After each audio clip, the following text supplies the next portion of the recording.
عورت یا ممیز بچہ جو ہے ذبح کر سکتا ہے؟ خواتین تو عام طور پر بہت گھبراتی ہیں جانوروں کو دیکھ کے. ابھی کچھ ایسی تصویریں بھی آنے والی ہیں جس میں آپ کو صبر و برداشت کا آپ کو امتحان ہوگا.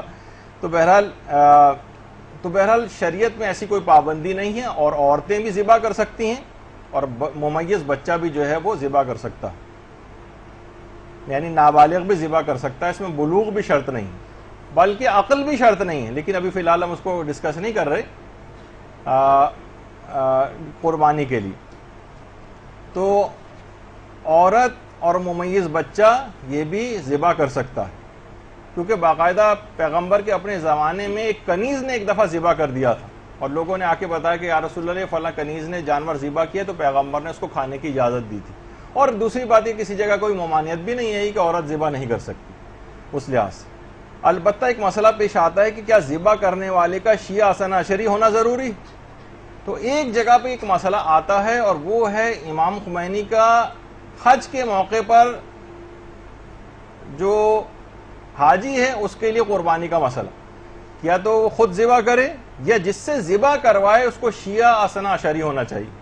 ایران کے اندر بہت زیادہ بڑا مسئلہ ہے, کیونکہ اس انداز سے عید نہیں منائی جاتی, عید قربان وہاں پر اس طرح آپ کے یہاں منائی جاتی, بلکہ وہاں جاتے ہیں تو پتہ بھی نہیں چلتا بعض اوقات کہ عید قربان کا دن بھی ہے یا نہیں ہے. تو اس لحاظ سے ایرانی ذبح وبا کے معاملے میں بہت کمزور اور کچے ہوتے ہیں. تو جو کاروان وہاں سے آتے ہیں باقاعدہ ایک آفیشیل ہر کاروان کے کچھ قصائی وہ اپنے ساتھ لے کر آتے ہیں جو ذبح کرتے ہیں. ہر شخص وہاں ذبح بھی نہیں کر سکتا. ہمارے ہاں تو ماشاءاللہ ہر شخص تقریباً پروفیشنل قصائی کی طرح سے ایک قافلے میں جو ہے کئی افراد ایسے مل جاتے ہیں, لیکن ایران میں ایسا نہیں. تو اچھا, یہ والا مسئلہ بھی صرف امام خمینی کا تھا اور کسی مجتہد اور مرجع کا یہ مسئلہ نہیں, بڑے منفرد تھے. وہ کہتے تھے حاجی جس سے بھی قربانی کا جانور ذبح کروائے اسے شیعہ حسن عشری ہونا چاہیے. تو بڑا مسئلہ ہوتا تھا کہ غیر شیعہ ذبح نہیں کر سکتا. اچھا, اس میں بھی ایک مسئلہ یہ کہ یہ فقط امام خمینی کا حج کی قربانی کا مسئلہ ہے, یعنی اس کے علاوہ جو غیر حاجی قربانی کر رہے ہیں اس میں امام خمینی کا یہ مسئلہ نہیں تھا, اور وہ کہتے تھے کوئی بھی مسلمان ذبح کر سکتا ہے, یہ فقط اور فقط حج کی قربانی کا مسئلہ ہے.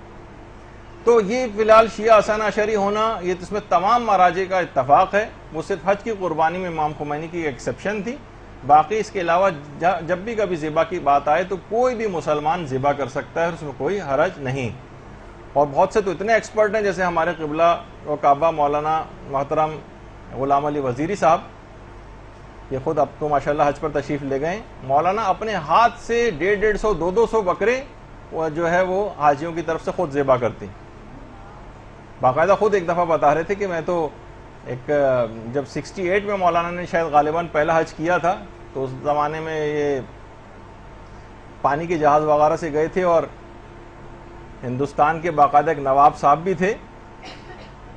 تو مولانا نے جب اتنی صفائی کے ساتھ 150 200 وہاں پر جانور ذبح کیے تو وہ خود نواب صاحب بھی حیران رہ گئے. تو مولانا نے ان سے کہا کہ اصل مسئلہ یہ ہے کہ میں عالم دین بننے سے پہلے قصائی ہوا کرتا تھا, ذرا ہے مذاق ان سے بات کہی. تو بہرحال یہاں پر تو مسئلہ ہو جاتا ہے اور بہت سے لوگ ایکسپرٹ نکل آتے ہیں, لیکن ایران میں ایسا مسئلہ نہیں تو جو آپ نے سنا اس سے پہلے. اچھا, اس میں جیسے میں نے اس سے پہلے کہا کہ دوسری جگہ پہ بھی قربانی کروائی جا سکتی ہے, ہم کہیں اور ہوں قربانی کسی اور جگہ ہو, آدمی امریکہ میں ہو اور قربانی مثلا پاکستان میں کروا رہا ہوں, اس کی بالکل اجازت ہے, اور خود اس کا جو قربانی کروا رہا ہے اس کا وہاں جانور کے سر پہ کھڑا ہونا بھی ضروری نہیں, یا ہاتھ لگوانا وہ بھی ضروری نہیں کہ صرف ہم نے قصائی کے ہاتھ پہ ہاتھ رکھ دیا اور ذبح وہ کر رہا ہے ہم نے صرف ہاتھ لگوا دیا, تو اس کی بھی کوئی خاص, یا تو خود پورا ذبح کریں وہ ایک الگ چیز ہے, ورنہ یہ ہاتھ لگوانا یا جانور کو اس سے پہلے دھلوانا اس کی بھی کوئی اہمیت اس لحاظ سے شرعی طور پر نہیں. یا پورے کچھ میں نے سنا کہ بہت سارے لوگ کسی جگہ رسم ہے کیا ہے کہ پورے جانور کے جسم پر ہاتھ پھیرتے ہیں, ایسی بھی شریعت کے اندر کوئی چیزیں نہیں ہیں, کچھ خرافات ہیں جو اس لحاظ سے مشہور ہو گئیں.